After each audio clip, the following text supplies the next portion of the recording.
mga madam, mga sir, heto na naman po ang inyong madam damin, Tita Maarte, no other than me, Marisol Templo. At today, samahan niyo po kaming mag-window shopping. Ayan ang aking bebe, sa kanya lagi ang video, ang camera, kaya kung saan-saan siya nakakarating, kung ano-anong mga hinahanap at gustong tingnan, ayan ang bulaklaking ipit.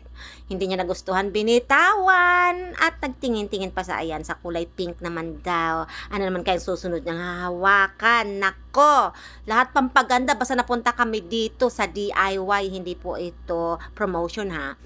Mahilig lang talaga kami pumunta dito kasi marami kaming nakikita ang mga affordable and reasonable price na mga items. O ayan, ito na naman sa blue siya. Hindi niya talaga malaman kung anong kukunin niya, no? Sige, pili ka dyan, pili ka, day.